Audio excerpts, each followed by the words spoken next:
it's it may seem tough na yung topic mo medyo parang mahirap isipin or pagka inisip mo parang ayaw mong isipin na makakarating ka doon, but somehow this movie tackles that. So yun lang, we wanted to treat it as light as possible, and of course the script is by Jose Javier Reyes, of course. I've done movies with him before, like My Two Mommies, also with Regal, and a lot of television scripts that I've done with him. So kaya medyo with the success of My Two Mommies, so I hope this will turn out to be a success as well. Actually, direct trailer pa lang, yung mga lines were right on the dot, no? Parang wala siyang sugarcoating, hindi siya bordering bastos, but it's just right. Yeah. Kaya alam naman natin ng humor ni Direct Joey Javier. So, Right. So, So, alam very naman current natin talaga mag-isip siya na direct eh. Okay, papatiin na natin ang ating cast members. We begin with Jazel. Jazel, how do you pronounce it? Hello po, Jazel po. Jazel, there you go. Go Jazel, greet everybody first. Hello everyone, I'm Jazel Salinas po and I play the role of Rona. Ayan, I was about to say a little something about your character. Rona, ano si Rona?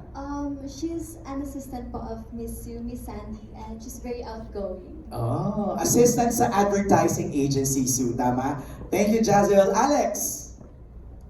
Hi, ako naman po si Alex Calle. Ako po si Bok. Akala ko ikaw si Rico Blanc. Hindi. That was the original plan, no? Pero I was so busy. I was only given, sabi ko 2 days lang maalat ko dito. So, kaibigan ko po si Rico. Ako po nakabuntis kay Sue. Huy! Yun pala, binuking mo na kaagad yung plot twist. Kaya ako po si Pognat dito, kaibigan. At lagi naman po akong kasama sa Regal Films because of kailangan nila ng eye candy. Wow. So, pero buhay po ako dito, unlike po sa Evil Origins na tatlong eksena pinatay kagad yung role ko. Dito po umiwas talaga ako, kinausap ko si Direk Eric na please make it longer. So, 4 scenes po ako dito before Wow! Mas namatay din po. Thank you po. Iba rito si Alex, no filter din ang ano nito eh. Marami po akong gusto i-booking gusto niyo. Mamaya, Alex. Hold that thought. Next, please. Ganda ng role, ang dami nangyayari. Hindi, magandang hapon po sa inyo lahat. My name is Yasser Marta at dito po I play the role of Elfren na mabuting kaibigan ni Miko. Yun po. So ikaw mabuti, siya hindi mabuti? Ayoko sabihin eh, sila na lang Okay, mag-decide. medyo ganyan. Thank you, Yasser. Maraming salamat.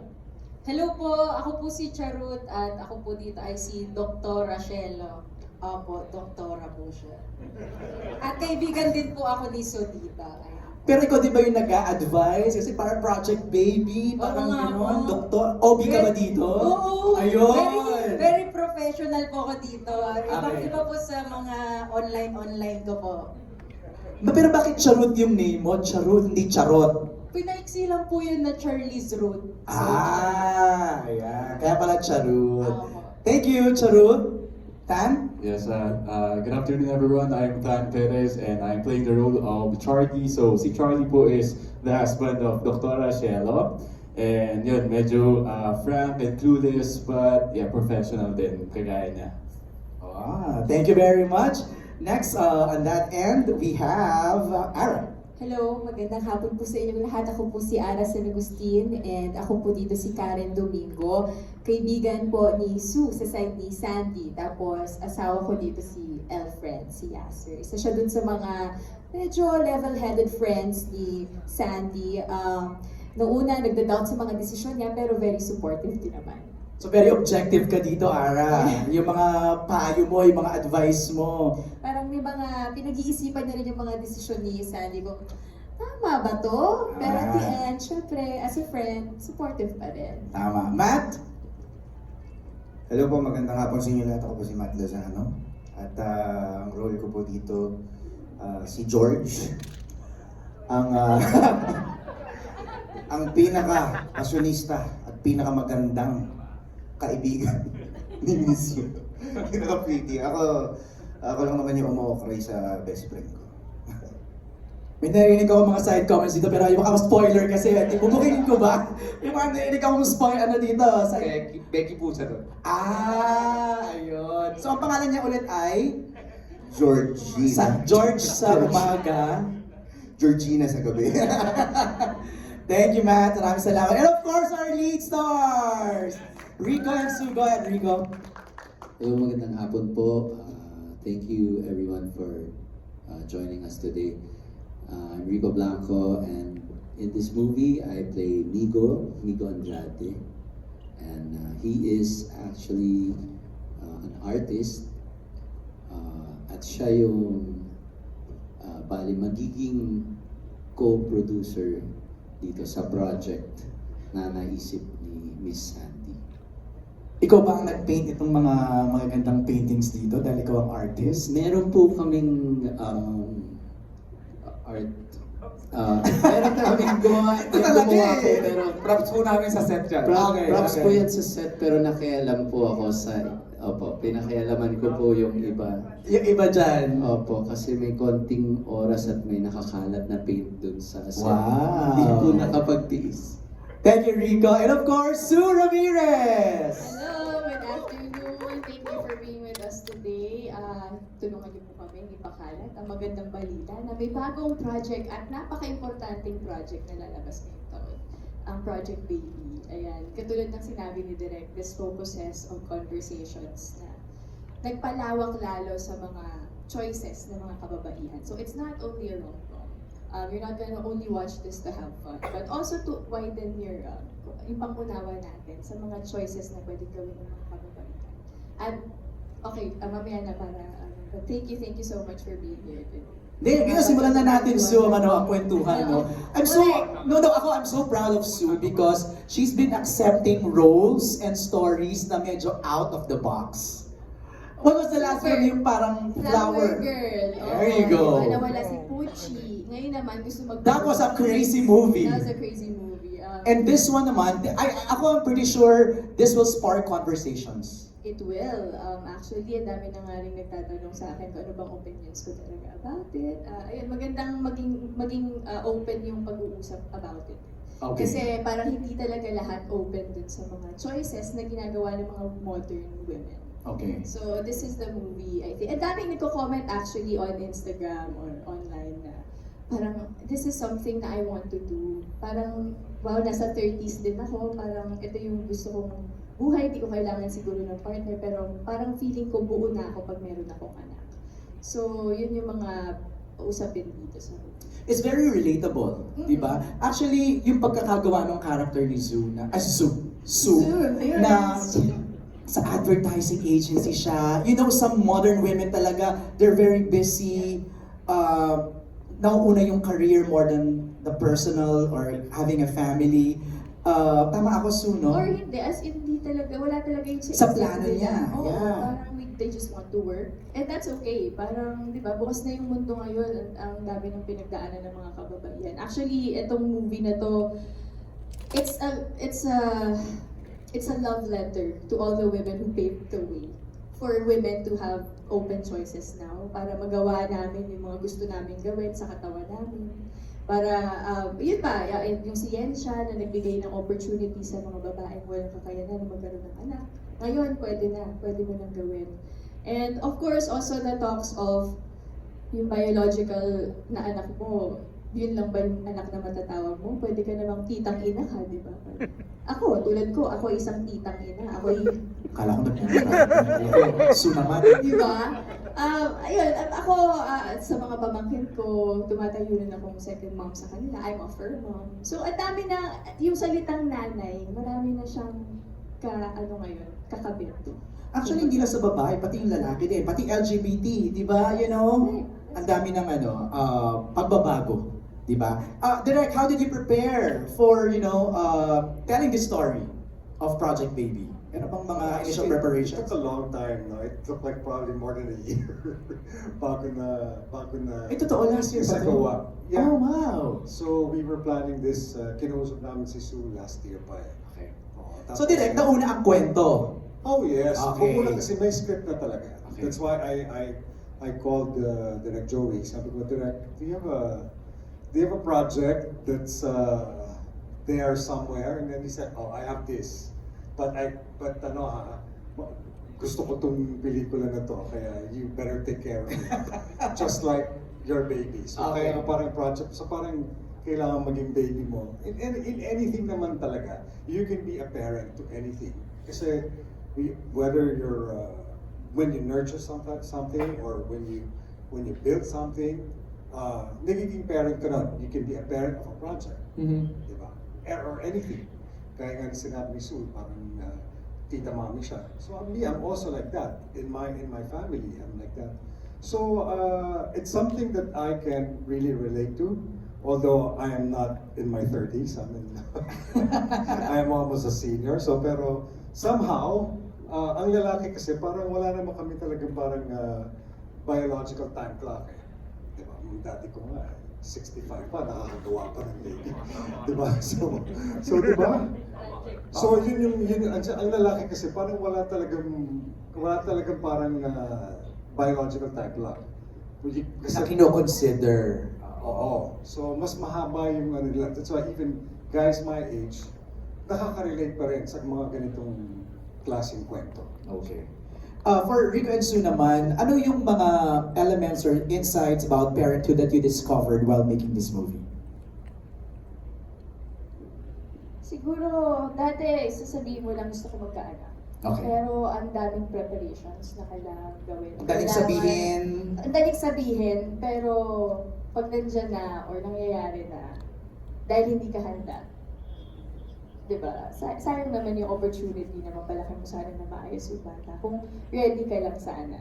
So, yun yung may sinabi si Vice Ganda sa Showtime nung kailan na parang kung hindi ka handang magkaroon ng anak or wala kang trabaho or ano, wag na lang. I know it's going to be controversial when you say that because like of course it's always a choice pero kasi kawawa talaga yung bata eh.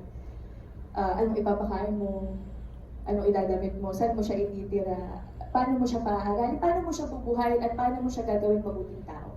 So kung hindi ka ready doon at hindi handa yung katawan mo, yung utak mo para doon, magsasuffer din yung anak mo. So, yun yung pinakamalaking realization ko siguro. Kasi dati, lagi ko yung sinasabi na, gusto ko maging mom. Pero ang daming preparations. Yung realidad na kailangan mo talaga siyang paghandaan. Hindi siya desisyon lang. pero do you still want to be a I mom? do, definitely. I just want to add something to that, no? Kasi, like, sinasabi ni Vice na kung hindi ka handa, huwag ka lang magka-baby. So, ganun din ang nangyayari dun sa mga accidentally nagkaka-baby. Of course, there's that. Of course, there are several options that you can do, di ba? Pero, most women, especially in the Philippines, because we live in a Catholic country, or predominantly Catholic country. So, ang nangyayari sa atin, we keep the baby, di ba? At syempre, in other people also, syempre, lumalabas yung instinct ng pagka-nanay, di ba? Na parang, I'll keep this baby. But once the baby's there, they don't know what to do. So sometimes, pinapabayaan. So yung problema na hindi magkaka-baby, nagkakaroon din ng problema yung mga nagkaka-baby. So people are put in situations na mahirap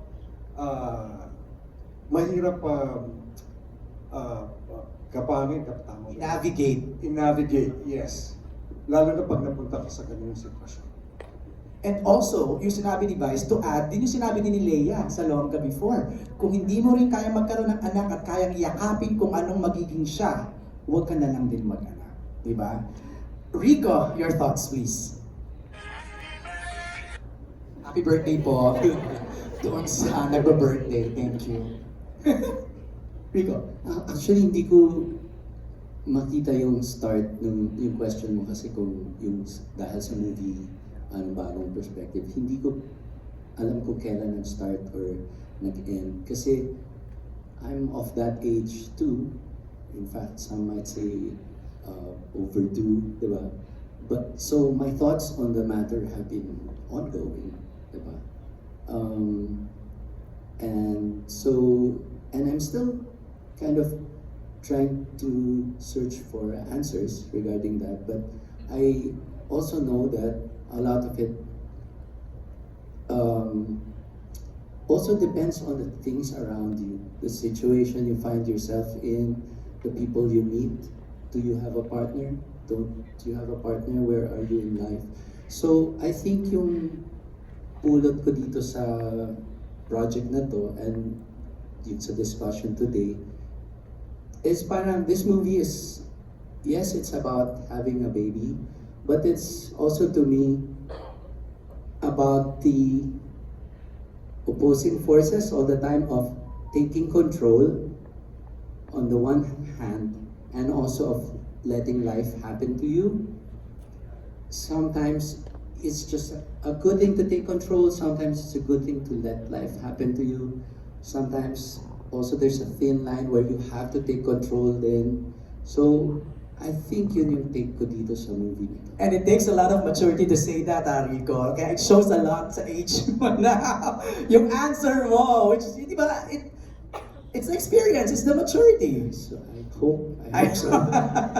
Okay, before I give the microphone sa ating mga kasamahan sa press for their questions, one question lang for Sue and Rico. What if this happens to you in real life? How would you deal with it? Ako magiging si Sandy. Actually, Yes. nangyari na yata to sa buhay ko. At Na one you- point in my life, Okay, explain. nasabi ko na yung buntisin mo na.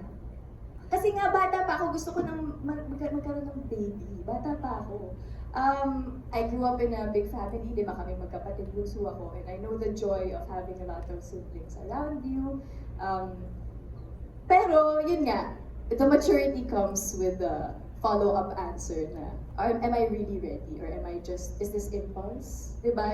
Talaga, pag bata ka, hindi mo pa ganun ka naiintindihan yung sitwasyon. Okay, may aso ka, pero hindi ibig sabihin nun kaya mo mag-alaga ng bata dahil na marunong ka mag-alaga ng mga hayop, aso, pusa. It's a totally different thing. And yun nga, above anything else, you want this child or this person to be a good person. Right. To grow up a good person. So, buti na lang, hindi pa ako nabuntis. Buti na lang, hindi, wala tayo dito ngayon. Baka nag-aalaga ako ng bata. Pero yeah, at one point in my life, I did say that, na gusto ko na magka-baby. Kahit maghiwalay kami ng partner ko na to, feeling ko, kaya ko, na I think kaya ko naman talaga. Pero iba yung ready ka talaga. Iba yung talagang handa ka talaga. Rico, what if someone approaches you and asks for you to be a baby daddy? No, like similar to Sue's answer, I think, well, first of all, ako, titong ama naman ako, no? To 6 girls now, sa mga anak ng mga kapatid ko. And I thoroughly enjoy that. And also, sa industry, I feel my outlet yung ano ba yun? Yung desire na maging parang father. May outlet ako sa industry from leading the Composers Society and also mentoring artists through the years. Pero I know how special it is to have your own.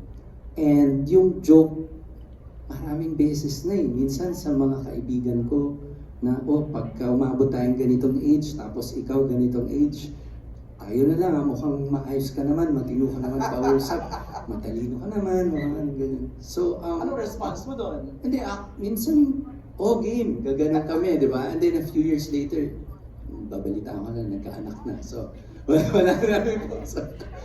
So, hindi siya nangyari. And I always say that jokingly, but, you know, what they say, di ba, jokes are sometimes half meant. Sa akin, siguro, habang nag-advance ako sa years in life, yung pagka-half meant ko, nagiging more than half na. Tapos, yung mga joke ko, hindi na masyadong joke. But, I think, umabot na rin ako ng ganitong katagal and basically, I don't need it, right? So, if it does happen, I want it to be as close as possible to perfect. Parang ganun.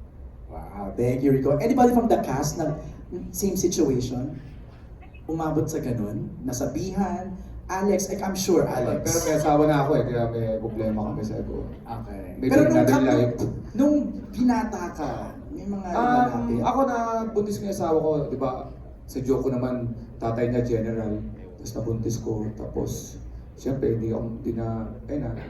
naging, the typical dati solusyon, pakasal kayo. Right. Dati, mga 1990s, pakasal. Tapos yun, hanggang sa okay naman yung resulta. Pero hindi naman lahat nagiging ganitong resulta. Yeah. Pero masigit ko lang, no, kahit hindi yung tinatanong. Doon sa pelikula, hindi na naman perspective ng babae ang nakita kasi may friend si Rico at pinakita rin na ang lalaki naman hindi namin kami, kasi lumalabas lagi ang lalaki gusto laging mambuntis, ang lalaki, ang sex, laging pabor ang lalaki. Dito pinakita rin na tulad namin sa totoong buhay ni Rico, kami yung matitinong mga lalaki na pinabalyo namin yung... Hindi, sumama na rin kayo kung gusto nyo. Pero pinakita rin sa pelikula na to, through our mga sound bites, na hindi lahat ng lalaki parang, go, sex yan eh. Kala kasi na malagyan na ng palda yung poste, tira kagad kami. Dito pinakita na binabalyo din namin yung, nagkaroon din ng justification pagiging That's a good mga lalaki namin. balance. Yes. Yeah, Ang ganda ng balance si Direk Eric dito. Thank you, Direk Eric. Sometimes men can be victims too. Correct. Si Alex. Thank you, Alex. Thank you, Direct Eric. And thank you, Rico. Okay, let's open our floor for questions. Ito